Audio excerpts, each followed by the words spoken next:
Okay, logs and linear law. This is the next topic that we've got. Now, logs are closely related to indices. In fact, they're just another way. Okay, and before we start, you can actually go out and ask the kids to not make so much noise.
Okay, so this is the next topic that we're doing, logs and linear law. Logs are very closely related to indices. It's actually just another way of writing indices. So we need to know indices rules for this as well. You will need to use them a lot in this topic.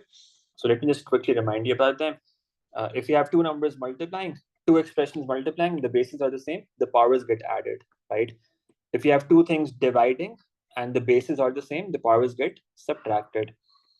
If you have two things multiplying and they have the same power, we can write that as a common power. Now, these work both ways, remember. In this topic, you will often find that you'll have to do it the other way around. If you have this expression, you can write it like this. For example, 5 raised to power x plus 2, we can write that as 5 raised to power x into 5 squared. Similarly, for the next one, if you had a raised to power x minus y, that could be written as a raised to power x over a raised to power y. So that means 3 raised to power 2x minus 1, for instance, we could write that as 3 raised to power 2x divided by 3 raised to power 1 like this, right? So we'll have to use these rules the other way around quite often. If we have two things multiplying with the same power, we can write that power as a whole outside. That's not true when you have a plus or minus in the middle. A raised to power m plus b raised to power m, that's not the same thing as a plus b whole raised to power m. Don't do that. If you have two things dividing with the same power, again, this power can be written as a whole outside as well. If you have a raised to power m and then whole power n, if you have a power outside the bracket like this, those powers get multiplied, right? And if you have something like this, you could write that as either this or this as well. For example, if you had 5 raised to power x whole raised to power 3, you could write that as 5 raised to power 3x. You could write this as this as well, 5 raised to power 3 whole raised to power x. You could write this as well, 5 raised to power x whole power 3. You could write one of those inside and the other outside the bracket. You will have to do something like this in some cases. For example, when you have to separate one power in some cases for doing some substitution. For example, in this case, if you had an expression like this, if you wanted to use a substitution for solving some equation, as we'll see later, 3 raised to power x. For that, you would want to separate out 3 power x from here. Now, this is where indices rules are going to be very important. How do you separate out 3 power x from here? So you have to write it as 3 raised to power something. First of all, 81, what's that? 81 is 3 raised to power 4. So we could write it as 3 raised to power 4 first of all. Now these powers can multiply. 3 raised to power 4 minus 2x, that's what it becomes when these powers get multiplied, right? And now we could break them down into two parts. We could say 3 power 4 divided by 3 power 2x. Again, what we want is we want to separate out 3 power x so we can replace that with u for using that substitution. What do we do now? 3 power 2x, we could write that as 3 power x whole squared, right? 3 power x inside bracket, and outside we have power 2. And now we could write that as u squared. The numerator could then be simplified to 81 if needed. And that's how you could write that in terms of u, right? So you'll have to use indices rules like this to separate out something power x sometimes for using a substitution, right? This is as complicated as it could get sometimes. Now, what are logs? Logs are just another way of writing indices. If you have, for instance, 3 raised to power 4 equals 81, These same numbers, 3, 4, and 81, they can be connected to each other in another form as well, using logs. We would say log of 81 with base 3, that equals 4. It's the same three numbers, but they're connected using logs as well. That's another way of writing this index form. Now, how do we understand that? Log of 81 with base 3, that equals 4. That basically means, so this notation means we're asking ourselves, what power of this number 3 is going to give us 81? What power of 3 gives us 81? That's what these logs mean, right? The base, we think of it like this. What power of this number gives us 81? It's 4, right? You can put this on your calculator. Log of 81 with base 3, you get 4 from that, because that's the result that you got from this. That's how you understand logs. In general, if you have log of a base b, what does that mean? That means you're asking yourself, what power of b is going to give you a? What power of b is going to give you a? Okay, that's what this notation means. Now, you need to be able to convert log form to index form. For example, if you have something written like this, log of 125 with base 5 equals 3. If you wanted to write that in index form, understanding what we know about logs now, we are asking ourselves, what power of 5 will give us 125? 3. So in index form, we could write it like this. We could say, let's take this 5 to the other side so that it becomes the base of 3 in the index form, and we get 5 cube equal to 125 from this. So in general, if we have log of a with base b equal to c, we could get rid of the log. So if you have log on one side and constant on the other side, and you want to get rid of the log, this is how you would do it. You take the base on the left side to the right side, make it the base of that number in power form like this. That's how you can do this conversion. Okay, this is very important. You have to do this a lot when solving equations. For example, if you had this equation, you wanted to find the value of x from this, log of x base 2, that equals 5. What's the value of x that you get from this? You can take 2 to the other side, make it the base of 5 in power form, and you get x equals 32 from that. Now, these are important rules that you need to remember about logs. If both the numbers are the same, if the number that you're taking log of and the number that's the base, so this number at the bottom, this is called the base of the number, base of the log, and this is what you're taking log of. So when base is the same as this number, the result is always equal to 1. So log of 6 with base 6 is 1, log of 3 with base 3 is 1, log of a with base a, we can generalize it like this, that is always equal to 1. In general, that's equal to 1 with some exceptions. We'll see them. Log of 1 with any base in general, that is equal to 0. Log of 1 is equal to 0. Okay, because 5 raised to power 0 gives us 1, 7 raised to power 0 gives us 1.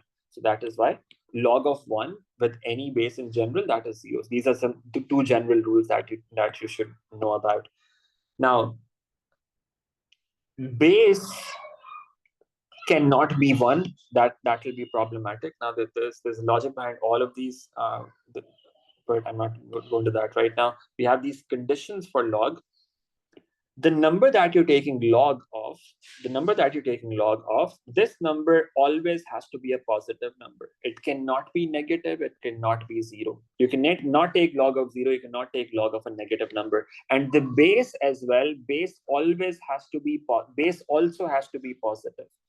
Both these numbers, they have to be positive. For the base, we also have another condition that the base should not be equal to 1. Now, in your syllabus, you will not be worried about the base generally. The base would be given, or when you're taking log yourself, you will be taking log base e, which is ln or ln, or that's the only log that you will generally be taking yourself. So we don't generally have to worry about the base, but this number, need to remember, this number always has to be positive. Now, there's some logs that are used very commonly, and there's some notation that we've got for them. One is a log that has base e. Now, e is a number, just like pi is a number. Pi is 3.141 something. E is 2.718 to it. It's a number. It's a constant, right? It's a constant, but it's a special constant. It has a lot of applications, and it's found at a lot of different places in nature for some reason. This is a constant e. A log that has base e, we call this ln or ln. These are two different ways of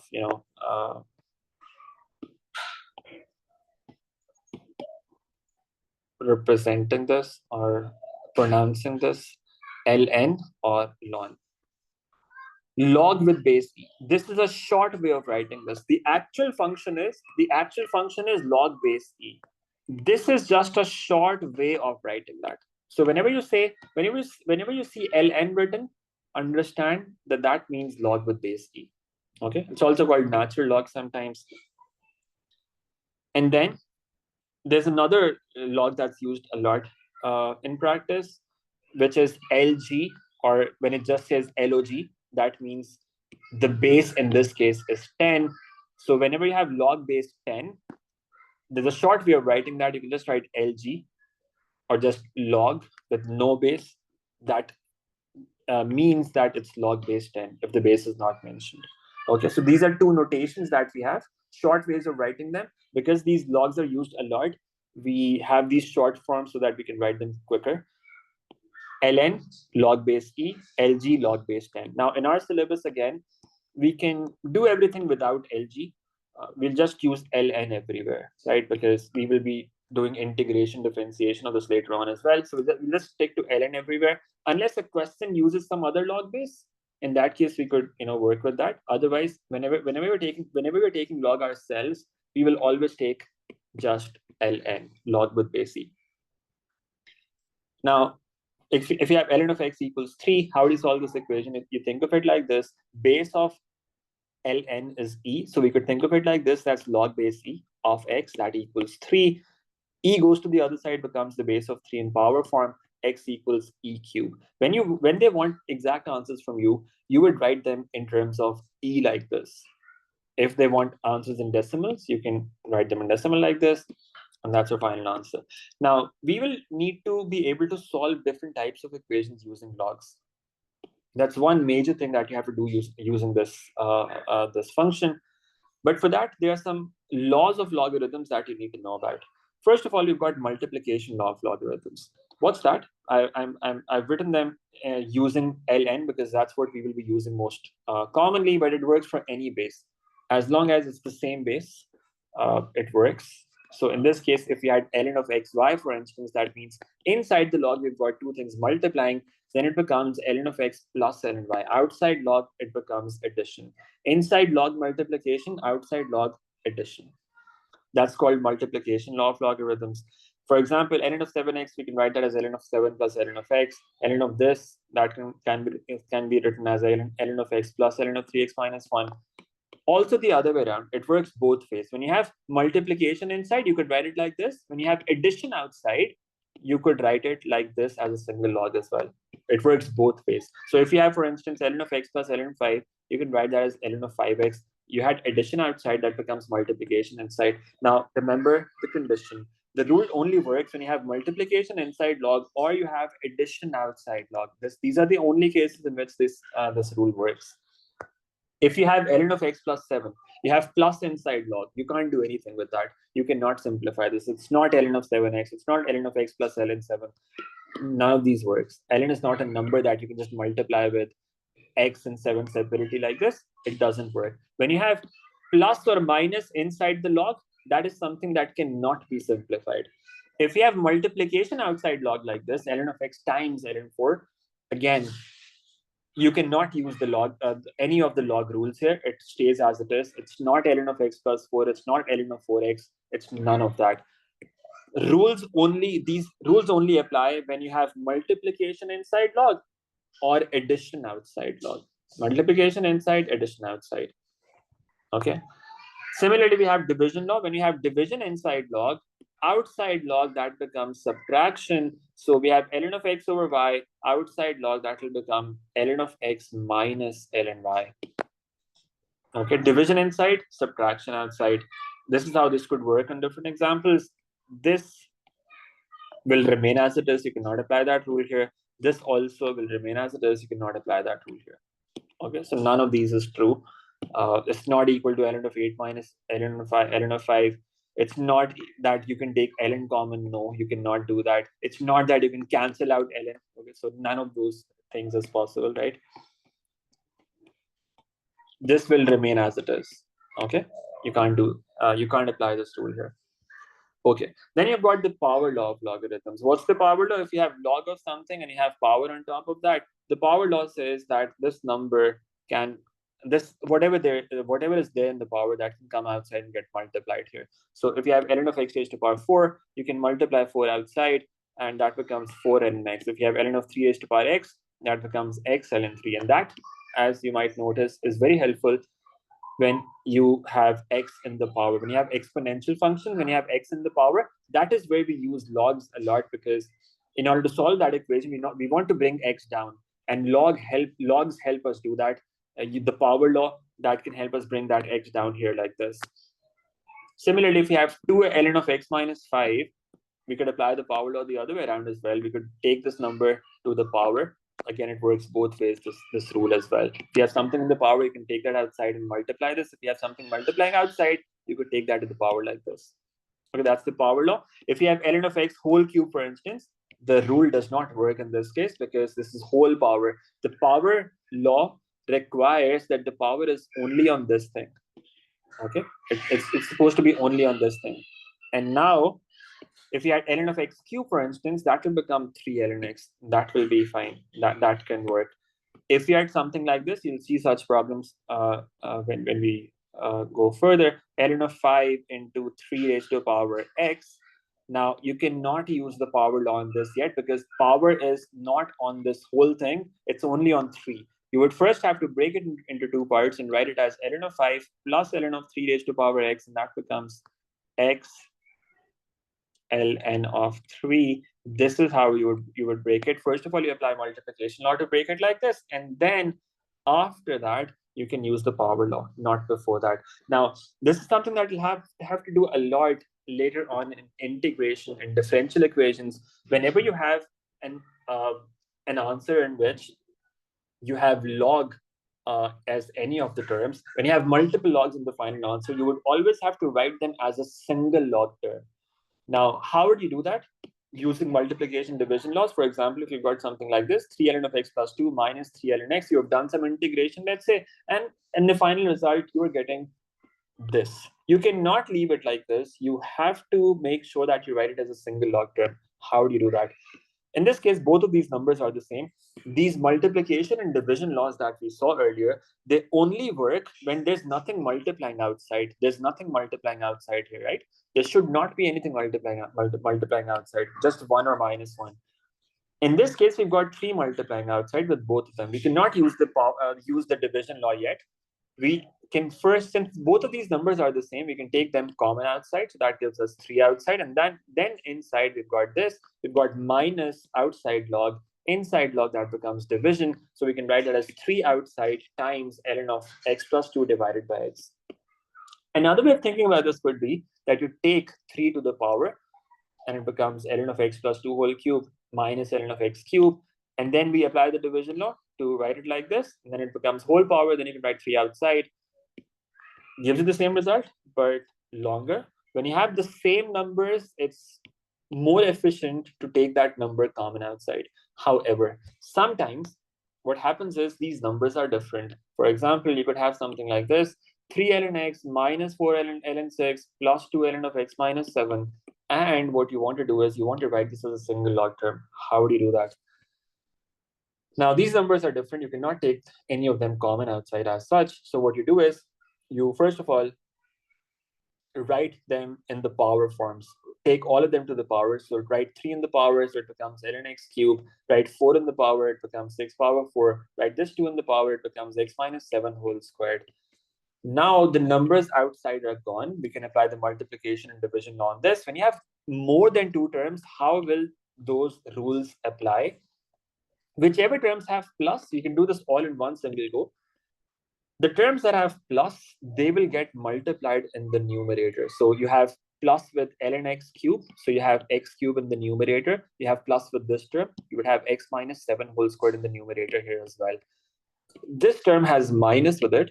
So 6 raised to power 4, that will go to the denominator and that will be divided like this. And then you can simplify this. That's that expression written as a single log term. So that's something that you have to do for every differential equation or integration problem in which you're getting an answer in terms of log. You have to write that as a single log term. Then you have to solve equations using logs. If you have so one possibility is you've got something as straightforward as this: 2 raised to power x equals 32. In fact, this is something that you've done in O levels already. 32 is an integer power of 2. You could write that as 2 raised to power 5, and that gives you x equal to 5, because if the bases are equal, then the powers are also supposed to be equal. However, if that number was not a perfect power of 2, for example, if it was 40, how do you solve this equation? This is where logs can help. What we do is we take log on both sides. It's an equation. And in an equation, we can apply the same operation on both sides, right? So we apply log on both sides. So it becomes ln of 2 raised to power x, that equals ln of 40, right? We take log on both sides. Now, on the left side, why we're taking logs, by the way, because we've got x in the power, right? We want to bring x down. And logs can help us do that, because when we take log on both sides, on the left side, we have 2 raised to power x. We can apply the power law, bring x down, and that becomes x into ln 2. X ln 2 equals ln of 40. We can take ln 2 to the other side, and it becomes ln of 40 divided by ln 2. Put that on your calculator, and you get a result from that. That's the value of x that you get from this. Now, in these questions, they will always, not always, but mostly have a level of accuracy specified in the question statement, that you want 3 significant figures, 3 decimal places, 4 decimal places, whatever it is. You have to make sure that you follow that exactly what they're saying. Otherwise, they lose marks because of that. Don't round off values in your working too quickly, because that can make your final answer inaccurate, and again, you can lose a mark because of that. Now, there are different types of equations that you could get here. This is the simplest kind. You take log on both sides. Now, another possibility could be that you have log on one side already and a constant on the other side. We have seen this example before as well. Ln of 2x plus 1, that equals 3. What's ln? Ln can be thought of as log base e, right? That's what it is. So we can write this as log base e. E goes to the other side, becomes the base of 3. And we get 2x plus 1 equals e raised to power 3. That's the equation that we end up getting from this. And now we can find the value of x from this, make x the subject, that gives you the solution. So when you have log on one side and constant on the other side, when you have log on one side, constant on the other side, this is what you can do, and that would give you the result. Take this example. You could have some other base like this as well. Log of 3x plus 1, base 4, that equals 2. Base is 4. You take 4 to the other side and make it the base of this number in power form, and that becomes 4 squared.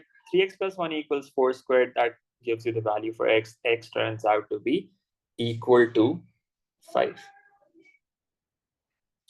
Okay, let's move on. Now, sometimes what happens is you've got a single log on both sides, right? You've got log on both sides now. Ln of 2x plus 1, that equals ln of x plus 7. Now, when you have a single log on both sides, what you say is, you've got log of 2x plus 1, you've got log of x plus 7, and they're both equal to each other. If the log of these two numbers is equal, that means that these two expressions should also be equal to each other, right?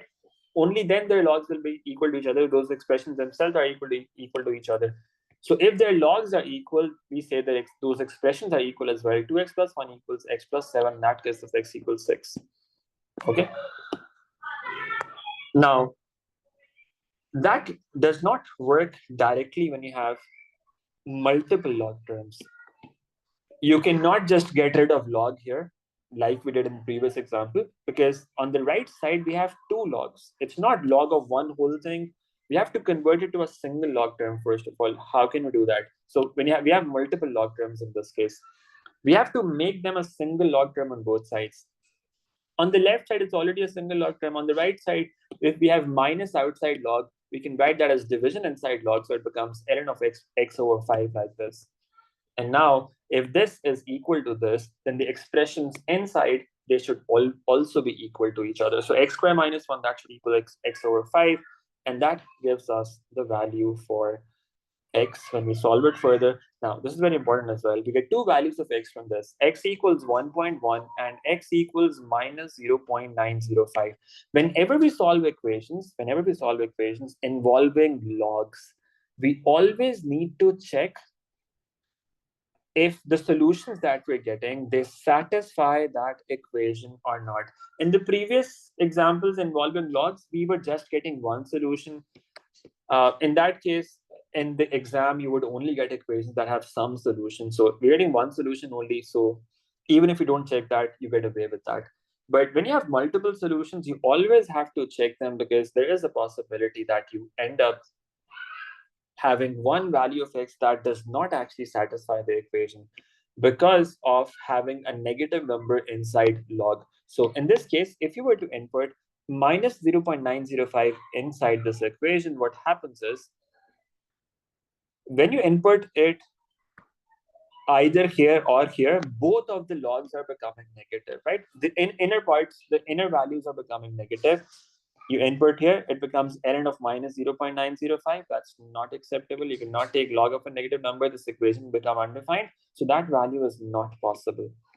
Okay, you have to input that. It's not that always, whenever you have a negative value of x, you would always ignore that. No, that's not necessary. What if the equation was like this? Ln of x squared plus 1 that equals ln of x plus 2 minus ln of 5. In this case, if this was a solution, this would not be a problem because if you input that here, the value becomes positive. The value remains positive. If you input that value of x here, the value inside log, that remains positive. So that's not a problem. So you won't always just ignore any negative value of x. You have to input that and see if inside log you are getting any negative value because of that. In this case, you are getting that. Even if one value inside log becomes negative, that is sufficient for it to be undefined. And we would say that we have to ignore that solution. So that's not possible then. Okay. This is not the same as x squared minus 1 over x. X squared minus 1 equals x minus 5, right? Don't do that mistake. We can only equate the inner terms when we have a single log on both sides like this and nothing else apart from that. Now, this is another case that you would have. You have log on one side, on the other side, you have a constant plus a log term. What about this now? How do you solve this equation?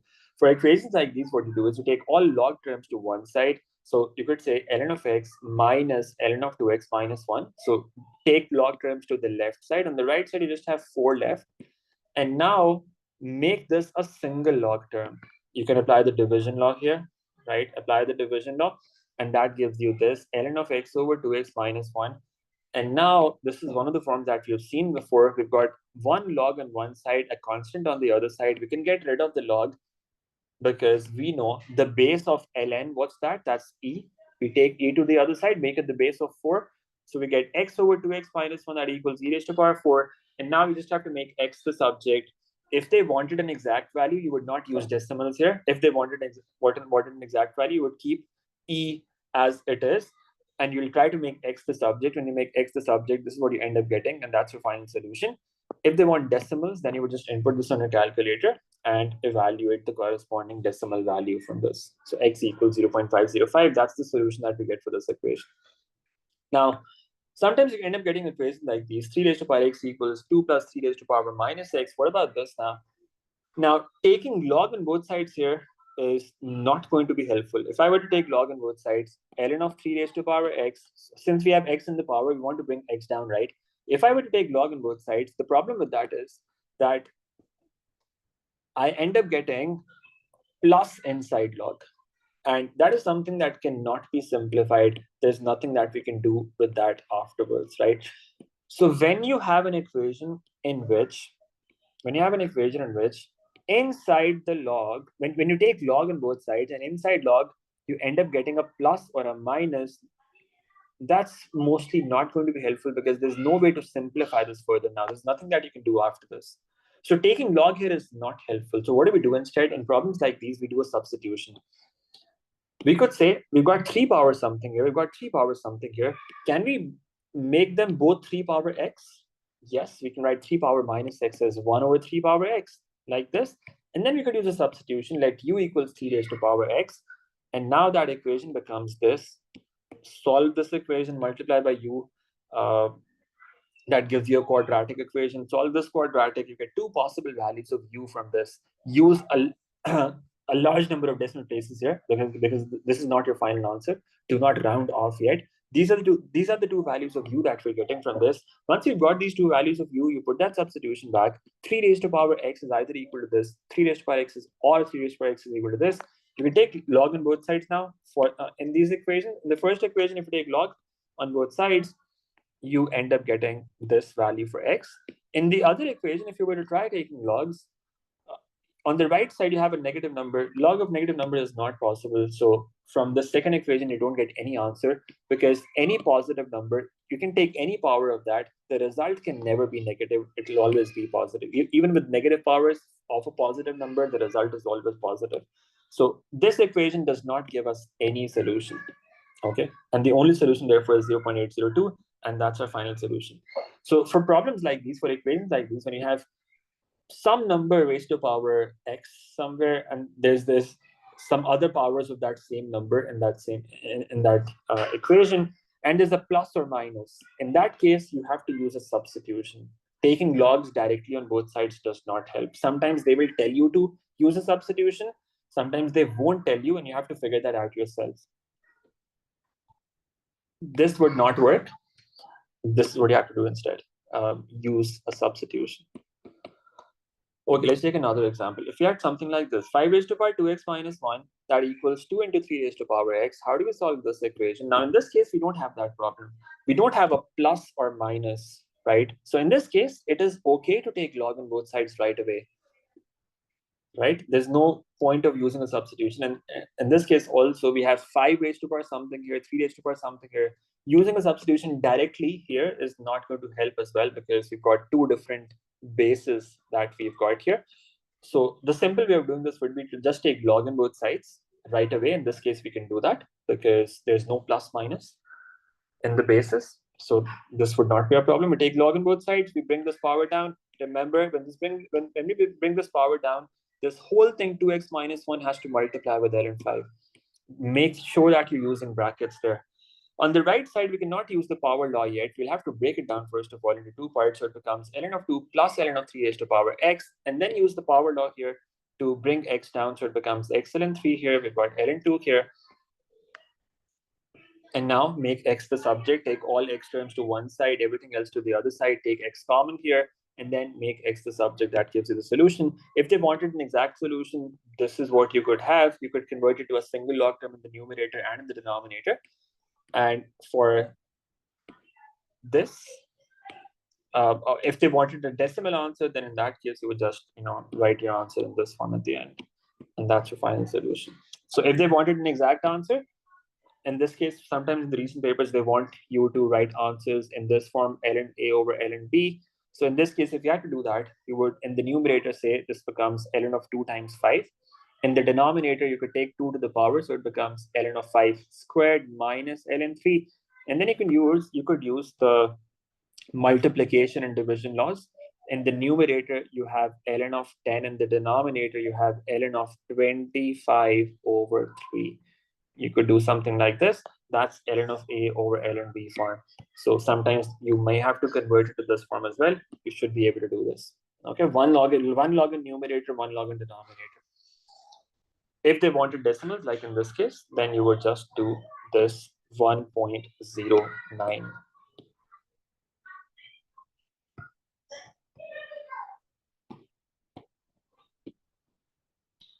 Make sense? Okay, let's move on. What about this equation? Let's have a look at some examples now, some from recent papers as well, which are a bit complicated. But let's look at this. We've got log on one side and on a constant on the other side. Could we take e to the other side, make it the base of 1? Not yet, because we've got this 2 here. What do we do with this 2? There are two options that we've got. One is that we take 2 to the power and write it like this, but that's going to complicate things. We avoid taking these numbers to powers as much as possible, because if you were to take it to power, that will make it a quadratic expression and that will complicate things. Instead, the easy way of doing this would be that you first of all take 2 to the other side to make it 1 over 2, right? Rather than taking it to the power, using the power law here, just divide it on the other side, so it becomes 1/2. And now we know the base of log is e here. E goes to the other side, becomes the base of 1/2, and we have e raised to power 1/2 there. And now we just solve this further. Remember, this is just a number. E is a number, just like pi is a number. So e raised to power 1/2 is a constant. We have to find the value of x from that. How do you do that? You have to make this x the subject. How do you do that? You can take this term to one side. So this is what I've done. I've taken e raised to minus 2x to the right, everything else on the left side. Now take log on both sides, because we've got x in the power here. We can take log on both sides. In this case, taking log is not a problem, because you might be thinking there's a minus here inside. So minus inside log, isn't that a problem? These are just numbers. 5 minus e raised to power 1/2. These are constant. These are numbers. So we can just put this on our calculator directly. ln of 5 minus e raised to power 1/2. Evaluate that, and then find the value of x from this. On the right side, use the power law. Bring minus 2x down. ln e is just 1. That's something that you should remember. ln e is 1. So minus 2x comes down times ln e. You find the value of x from that, and that turns out to be minus 0.605. Having minus or plus inside log would be a problem if there was an x involved there as well. So in this case, there's an x. If we just have known values inside, in this case, we knew what the values are. In this case, we just put them on our calculator, and that will give us the result for that. Okay, let's have a look at this example. We've got 5 raised to power x minus 1 equals 5 raised to power x minus 5. How do you solve this equation? Again, we've got a minus here. Taking log on both sides is not going to help, because we'll end up getting log of 5 raised to power x minus 5, and that's not going to be simplified. We take log, so we can't do that. What do we do instead? We can use a substitution. Then how do we use substitution? We have 5 raised to power x here. We've got 5 raised to power x minus 1. Using the indices rules that we talked about earlier, we could say this can be written as 5 raised to power x divided by 5. On the right side, we have 5 raised to power x minus 5. Now use a substitution. U equals 5 raised to power x, and then solve it in terms of u first of all. Put that substitution back, and then find the value of x from that. Okay, so in problems like these, you have to use a substitution. Okay, taking log like this is not going to help, because you would not be able to simplify that in any way after that. Okay, all right. We looked at this example earlier in modulus as well. When you have modulus involved along with logs, all you have to do is just split that into two parts. Remove the modulus sign, put plus minus on any one of the two sides, and that gives you two equations. And now you solve these two equations separately. You can use substitution for this if you want, and then solve it further using logs like this. Okay, so when you have modulus, you just use that idea for modulus, that you remove the modulus sign, put plus minus in any one of the two sides, and split that into two parts like this. What about this equation? If you have something like this, e raised to power x plus e raised to power 2x plus e raised to power 3x, how do we solve this equation? Again, taking log on both sides, is that going to help? No, because if you were to take log on both sides directly, you would have a plus sign in the middle. So what do we do then? Can we use a substitution? You've got e power something here, we've got e power something here, we've got e power something here. Substitution might be helpful. So we say e power 2x can be written as e power x whole squared, e power 3x can be written as e power x whole cube. And now we could use a substitution, u equals e raised to power x, and that becomes this equation. And now we solve this equation, take all terms to one side, take u common, that gives you either u equal to 0 or this quadratic equation. Find the values of u from them, put that substitution back, and find the corresponding values of x. In two cases, we are getting u equal to 0. E raised to power x cannot be 0. We try taking log on both sides, it will be log of 0, that's undefined. In this case, it's negative. Again, log of negative number would not work. So that's also not possible. The only value of x that we get is from the middle number, that's 0.481. You may, in some rare cases, end up getting inequalities to solve as well. For example, if you have 2 raised to power x greater than or equal to 7, you want to solve this inequality, you would solve it like you solve any equation. 2 raised to power x is greater than or equal to 7. You take log on both sides like this, and then you bring x down. So it becomes x ln 2, that's greater than or equal to ln 7. And then you find the value of x from that. Now, when you're solving inequalities, I would recommend that you evaluate logs before you divide them on the other side. evaluate them before you divide them. Why is that important? Because sometimes this value might end up being negative. So when you divide it on the other side, the inequality sign might have to be changed. For example, look at this case, 0.5 raised to power x greater than 2.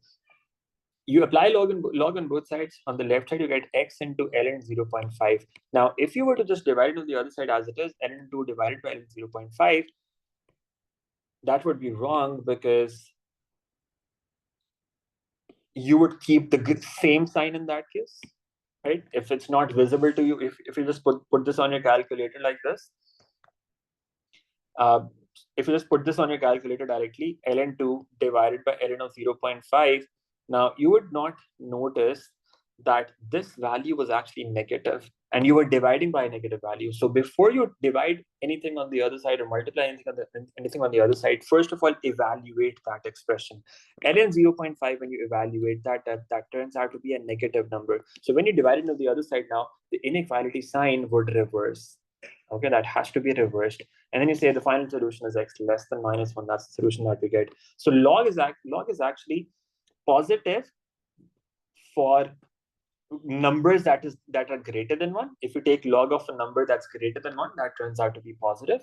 Log of 1 is 0. But if you take log of a number that's negative, if you take log of a number that is between 0 and 1, that results in a negative number. So you have to be careful with logs of numbers between 0 and 1 because they're negative. When you divide them on the other side, the inequality sign would have to be reversed. So my recommendation is, before you take them to the other side, evaluate them so you can clearly see that that number is negative if it is.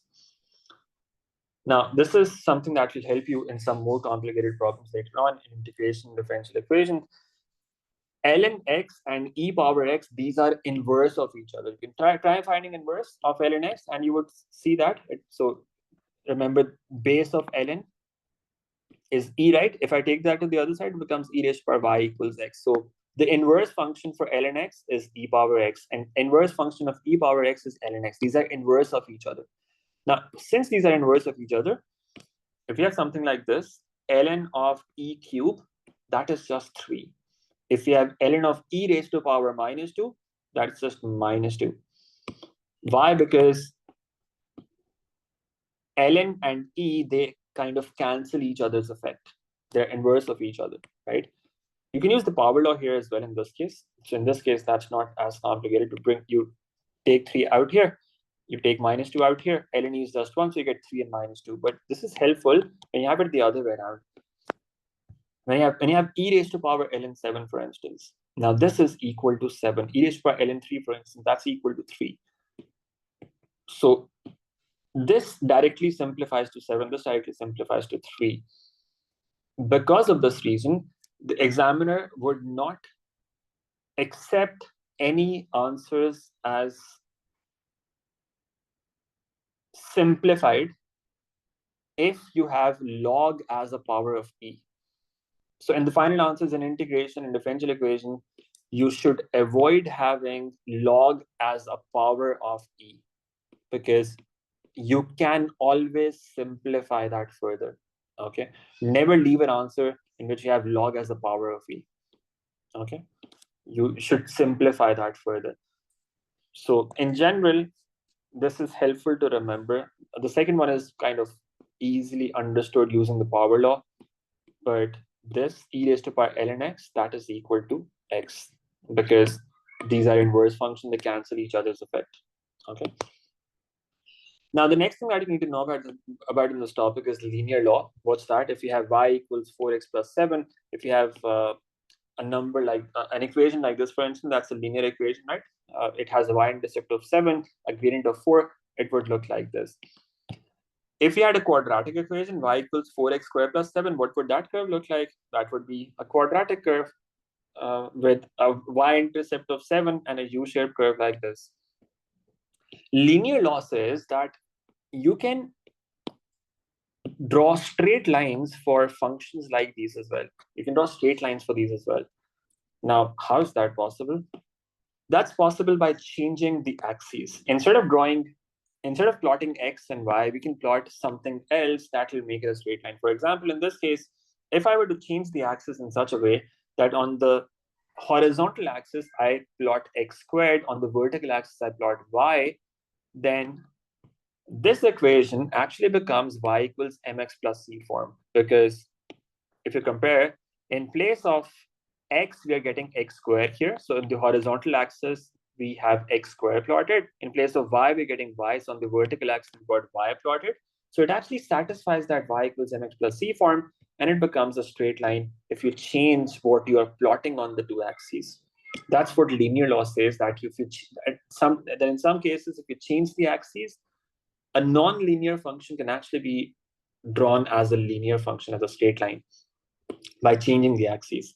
So in this case, we could say y against x squared. This is a terminology that you need to be aware of. Whenever it says something like this, some expression against another expression, that's a straight line or anything.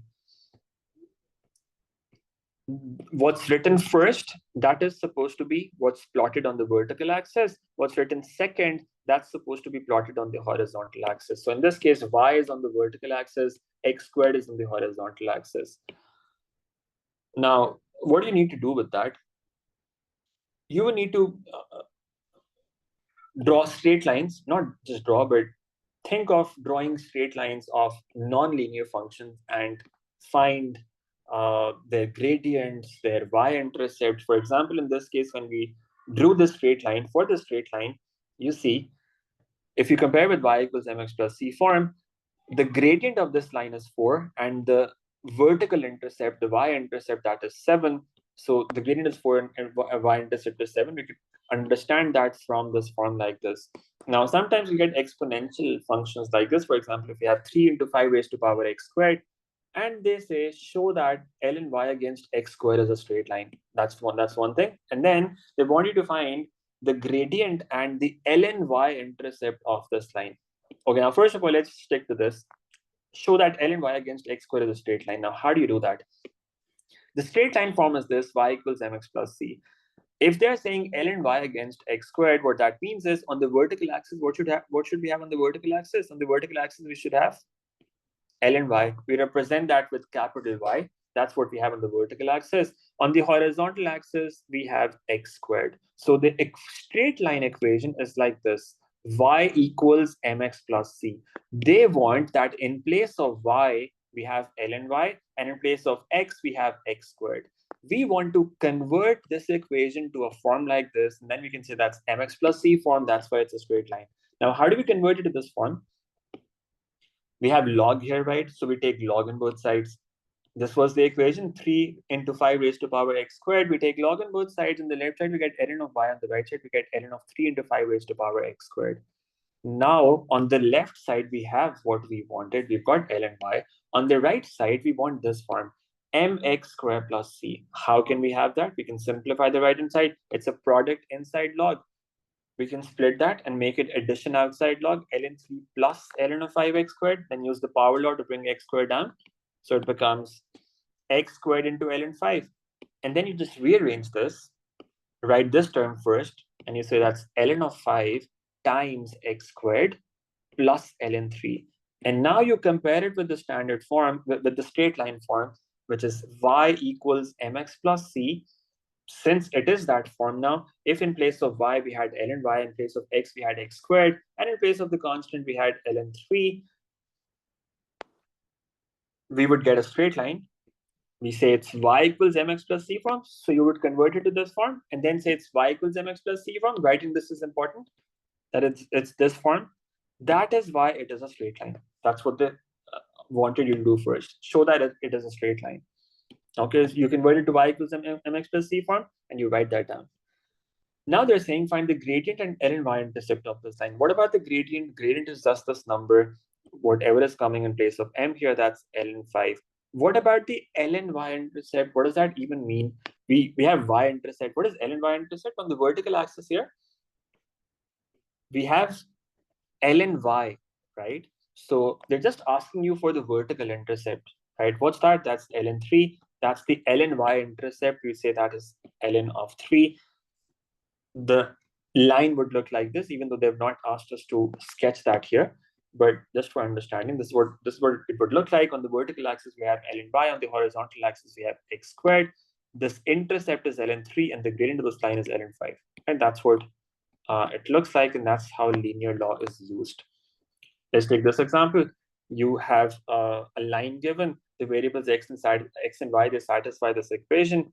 The graph of ln y against x squared is a straight line. Again, the same variables, ln y on the vertical axis, x squared on the horizontal axis. And we know that the line passes through these points. Find the values of a and k corrected to two decimal places. How do you do that? How do you find the values of a and k? Now, first of all, you convert it to y equals mx plus c form. Ln y against x squared. So that means it has to be this form, right? Ln y equals mx squared plus c. How do you convert it to this form? We take log on both sides and simplify everything. You can see that here. And convert it to a format like this. And then whatever is the coefficient of x squared, that is the gradient, and this is the vertical intercept. Now, how do you find the values of k and a from this? They have given you that graph. We know 2 points on the graph. We have these 2 points. All you have to do is use those 2 points to find the gradient of this line. You can find the gradient of this line using those points. The gradient turns out to be this minus 0.419. And now the gradient that we are getting is minus k. So we say gradient equals minus k, and the value that we're getting from that, from those points that are given is minus 0.419. So the value of k that we have here is 0.419, and that's our final answer for k. What about the vertical intercept ln a? We can't find that from this diagram. It's just a sketch. It's not an accurate diagram for which we could find the value on the vertical axis here. So we can't do that. So what do we do instead? We say this is the equation that we've got now. Ln y equals minus kx squared plus ln a. This is the equation. We know the value for k already. Now what we can do is we can input one of those points inside this. Just like we used to do when finding equations of straight lines, y equals mx plus c. If you had to find the value for c, we used to input the values of x and y at any particular point. So in this case, that's what we do. We have the value of k. We write that here. That's the gradient minus 0.419. And we input one of those points here. Now, when we input those points, we have to be a bit careful. On the horizontal axis, we have x squared. On the vertical axis, we've got ln y. So these points that we are given, they do not represent x and y. They actually represent x squared and ln y. These are values of x squared and ln y. So x squared and ln y, when we input those values, for example, if you're inputting this value, in place of x squared, we would be inputting 0.64. In place of this whole thing, we put 0.64, not just in place of x. And in place of ln y, this whole thing, we put 0.76. And then we solve that, find the value of a from that. We get ln a equal to 1.02816. And then base of ln is e. That goes to the other side, becomes the base of this number in power form. And you get the value of a from that. That's 2.80 to 2 decimal places. Okay. Sometimes they give you points like this on the graph, and you have to draw a line yourself, right? So you've got this grid. They did not give us these points. They only gave us, they did not give us the line. They only gave us these points like this. They were there on the graph. Now you had to find the values of a and n here. This is the equation that's given. You had to find the values of a and n in this equation. How would you do that? You can draw a line on this diagram here. From that line now, so in this case, this line is passing through every single point. Sometimes they say that the data is collected using an experiment. In that case, you might have to draw a best fit line sometimes. In this case, it's passing through all the points, so that's not a problem. But you may have to draw a best fit line sometimes as well. Now, when you draw a best fit line, you would be taking values from taking points on the line, not the original points, right? Like you do in experiments as well. When you draw a best fit line, you take points from the best fit line. You take points to find the gradient, and then just like before, we convert it to the straight line form. First of all, it's ln y against ln x. That means in y equals mx plus c form, in place of y, we want ln y. In place of x, we want ln x. So we convert it to that form. We take log on both sides and then simplify everything to convert it to this form, y equals mx plus c. And then the gradient in this case turns out to be n. So we find the gradient, equate it to that. And the y-intercept, the vertical intercept, that turns out to be ln a. Ln a equals 0.7. This is a grid that's given. So we could just, find that value from this graph as well. That's turning out to be 0.7. And we equate ln a to 0.7. That gives us the value for a. Now, you can have a look at this example. It's not that difficult. I'll just leave it here if you want to have a look at in your own time. It's very similar. You can have a look at this. Okay. When they say a line intersects the axis of L and Y, that means the vertical intercept, the y-intercept of the graph, that is L and Y equals 0.5. What that means is they're giving you a point which is 0 and 0.5, right? So you could input that to find the unknowns there later on, like I've done here. Okay, now you can have a look at that. Now let's have a look at some recent questions. You got this. The number of bacteria in a population P at time t hours is modeled by this equation, where A and K are constants. The graph of L and P against T has gradient 1/20. So they've given us this gradient and intersects the vertical axis as 0.3. State the value of K and find the value of A correct to two significant figures. Now, how do you do that? First of all, you convert it to the standard form. Y equals mx plus c. What have they plotted here? Ln P against T. So in y equals mx plus c form, we want ln P on the left side and T on the right side here. So we take log on both sides, first of all, convert it to that form. This is what we end up getting. Now in this form, the gradient is K. K is the gradient. So you equate that to 1/20. That's the gradient.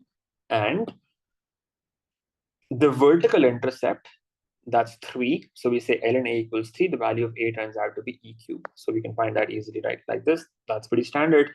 But now in the second part, they're saying, find the time taken for p to double. Find the time taken for p to double. What does that mean? Give an answer correct to the nearest hour. How much time does it take for p to double? Now, how do we think about this? Let's read the question statement again. The number of bacteria is modeled by this equation, right?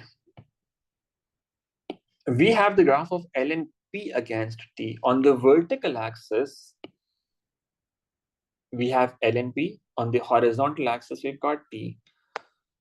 T represents population, T represents time in hours. Time taken for P to double. Now, it's starting from 3, but what is starting from 3? ln P is starting from 3. They don't want ln P to double. They want P to double. So first of all, you should find out what the value of P is at this point. When ln P is equal to 3, the corresponding value of P that we get is 20.08. That's the value that we have in the very beginning. Okay. Then when does it double? You multiply that by 2. 20.08, you multiply that by 2. That gives you 40.16. And you now have this equation. In that equation, you can input, you got this equation, right? You know the value for K, you know the value for ln A, that A was 20.08. So we just input that here. And then we input P equal to 40.16 in this. And then solve that equation to find the corresponding value for T. That turns out to be 13.86. The question says you have to give an answer correct to the nearest hour. That becomes 14, and that's your final answer. In the previous part, they wanted two significant figures. So you had to make sure that you write A to two significant figures. What will be two significant figures for this? 20.08, it'll just be 20, right? So this is a different kind of question that you see in the recent papers. Let's move on. Okay, question number, there's another question here. Now, in this case, they have this equation that satisfies this. X and Y satisfy this equation. Show that the graph of Y against X is a straight line. How do we do that? We want to convert it to Y equals mx plus c form. How do we do that? We have X and Y in the powers. We can take log on both sides so that we bring them down. When you take log on both sides, we end up getting this. And then we apply the power law. Simplify everything. Simplify everything. And now what you want to do is you want Y equals mx plus c form. How can we get that? We want Y the subject, right? We've got Y here, we've got Y here. So we simplify everything first. Simplify, take the Y terms to the left side. Take Y common, divide this on the other side now. Now, when you divide it on the other side, you want mx plus c form. These two terms separate. So that's why I've divided each term separately by this expression. It becomes 2 ln A plus ln B in the denominator for this and this here. Now, since A and B are constants, the question tells you that A and B are constants. That means this whole thing is a constant. This whole thing is also a constant. So that's Y equals mx plus c form. That's a straight line. Okay, so sometimes you have this complicated algebra like this as well. Okay, so that's what we get from this. In the second part now it says, given that A is equal to B cubed, state the equation of the straight line in the form Y equals Bx plus Q. Now, how do we do that? A is equal to B cubed. This was the original equation, right? A and B were constants. Now they're saying A is equal to B cubed. This was the equation that we got here. Now, how do you write the equation in that form? Y equals Px plus Q, where P and Q are rational numbers in the simplest form. We've got both A and B in these expressions. If we convert A to B or B to A, we'll just have one variable. So in this case, what I've done is I've said A is equal to B cubed. So let's replace all A's with B cubed. So in case of this A, we can write B cubed like this.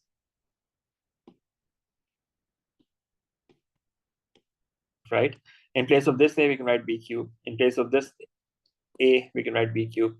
And then once we have everything in terms of B, we can simplify that using power law. We simplify the denominators, then ln B and ln B, they get cancelled eventually, and we get an equation like this. And that's our final answer. So sometimes you will see in recent papers, you get complicated examples like this. Okay, one last example. Positive numbers P and Q, they are such that this is equal to this and this is equal to this. Now, you will only be able to do them well if you have your concepts very strong for the laws of logarithms that we've got, multiplication law, division law, and power law, of course. They're saying, using this, express ln of P raised to power 7 times Q in terms of A and B. Now, how do we do that? So what we want is this, ln of P raised to power 7 times Q. Now you can think of this first, that what is it that we want at the end? ln P raised to power 7 times Q, that means this is basically ln P raised to power 7 plus ln Q, and then that becomes 7 ln P plus ln Q. This is what we want to find out. So if we can somehow find the value for ln P and the value for ln Q, all we would have to do then would be input those values here, and we would get the result. Now they have given us these two equations. Now for the first one, we can apply the division law first of all to write it like this. This is one equation that we're getting. Simplify the other equation as well. Again, apply the multiplication on the left side first of all. It becomes ln Q squared plus ln P. Apply the power law, and that gives you this. Now we've got these two equations. We can just solve them simultaneously to find the values of ln P and ln Q in terms of A and B. You can have a look at this working. What I've done is I've made ln P the subject here, put that in the other equation, and then simplified that to find ln Q in terms of A and B like this. Once we have that, we input that back in this equation to find the corresponding value of ln P, and that turns out to be this. We've got ln P and ln Q. All we have to do now is input those values in that expression, 7 ln P plus ln Q, input the value for L and P, the value for L and Q, and then simplify that to get the result that we wanted in terms of A and B. Simplify that, you get this 13 over 3 times A plus 8 over 3 times B, and that's your final answer. Make sense? So these are some of the more complicated questions that you would find in the research papers.